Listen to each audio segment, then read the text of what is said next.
కమల్ డ్యూటీకి వెళ్దామని చెప్పేసి రెడీ అవుతూ ఉంటాడు. ఈలోపు పల్లవి కూడా బయటికి వెళ్తూ ఉంటుంది. కమల్ చూసి హలో ఇట్రా అని పల్లవినైతే పిలుస్తాడు.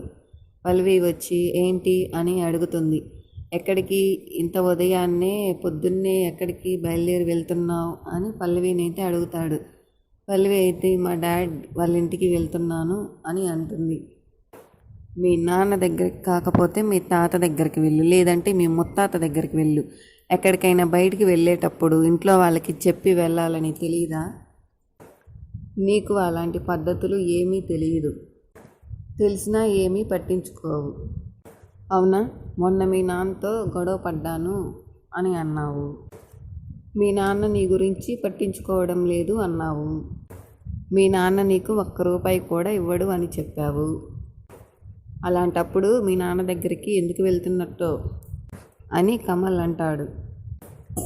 మా డాడ్తో గొడవ పడ్డాను అని చెప్పాను, కానీ మా డాడీకి నాకు ఏ సంబంధం లేదని నేను చెప్పలేదే. మా ఫ్రెండ్స్ నన్ను కరెంటు పని చేసుకునే వాడి పెళ్ళాన్ని అంటుంటే నాకు చాలా సిగ్గుగా ఉంది. నేను చక్రధర్ కూతుర్ని అని పల్లవి అంటుంది. ఆ మాట అవని అమ్మగారైతే వింటారు. విని తన మనసులో ఇలా అనుకుంటారు, పల్లవి చక్రధర్ కూతురా, పల్లవి నాన్న పేరు చక్రధర అని ఆలోచిస్తూ ఉంటుంది. మా నాన్న చక్రధర్ హోందాకి తగినట్టుగా ఉండడం నాకు చాలా ఇష్టం. నేను చక్రధర్ కూతురులాగే ఉండాలనుకుంటున్నాను. అందుకే నాకు ఖర్చులకి డబ్బు కావాలని నిన్ను అడిగే అవసరం లేకుండా మా వాళ్ళని అడిగి తెచ్చుకుందామని వెళ్తున్నాను అని పల్లవి అంటుంది. వెళ్ళు, పౌరుషం అంటే ఇలా ఉండాలి. మీ నాన్న Chakradhar the great business man కదా. వెళ్ళి మీ నాన్న ఇచ్చే కట్టల మూటలు తెచ్చుకొని ఎంజాయ్ చేయి. నాకు తెలిసి మీ నాన్న నీకు ₹100 కూడా ఇవ్వడు. అదే జరిగితే మళ్ళీ మీ ఇంటి నుంచి మా ఇంటికి రావడానికి ఖర్చులకు డబ్బులు లేకపోతే నాకు ఒక ఫోన్ చెయ్యి, నేను ఆన్లైన్ పేమెంట్ చేస్తాను అని కమల్ అంటాడు. పల్లవి వెళ్ళిపోతుంది. కమల్ కూడా వాళ్ళ వదిన నేను డ్యూటీకి వెళ్తున్నానని చెప్పేసి వెళ్ళిపోతాడు. మీనాక్షి గారు ఆలోచిస్తూ ఉంటారు. పల్లవి వాళ్ళ నాన్న పేరు చక్రధర్ అని చెప్పింది.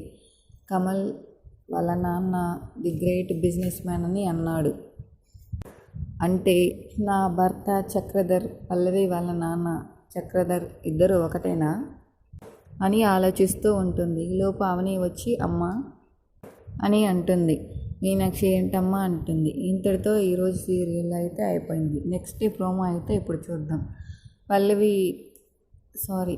అవని అయితే వాళ్ళ అమ్మగారిని తీసుకొని హాస్పిటల్కి అయితే వెళ్తుంది. అక్కడ అవని వాళ్ళ అమ్మగారిని అయితే థియేటర్లో పడుకొని పెడతారు. అక్కడికి చక్రధర్ అయితే వస్తాడు. చక్రధర్ వచ్చి మీనాక్షి మొహం మీద పిల్ల అయితే పెట్టి చంపాలని అయితే అనుకుంటాడు. మీనాక్షి గారు అయితే నన్నేం చేయొద్దు అని అంటూ ఉంటారు. ఈలోపు అవని అయితే వస్తుంది. అవని అయితే వచ్చి చూస్తుంది. షాక్ అయ్యి వదులు అనని చక్రధర్ని అయితే చేయి పట్టుకొని లాగుతుంది. అయినా తనైతే విడిచిపెట్టడనమాట. అయితే దగ్గరలో ఉన్న ఏదో తీసుకొని తన మీద అయితే కొడుతుంది అవని. చక్రధర్ వెళ్ళి అవతల పడతాడు. అక్కడే ఉన్న ఐరన్ రాడ్ తీసుకొని రే అని చక్రధర్ని చంపబోతుంటే అమ్మ అవని ఆగని మీనాక్షి గారు అయితే అంటారు. అవని వదులమ్మా అని అంటుంది. ఇప్పుడు మీనాక్షి గారు ఈ దుర్మార్గుడే నా భర్త అమ్మ.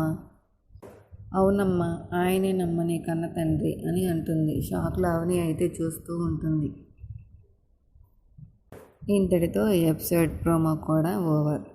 నా వీడియో కనుక మీకు నచ్చినట్లయితే ప్లీజ్ నా ఛానల్ సబ్స్క్రైబ్ చేసుకోండి. Thanks for watching.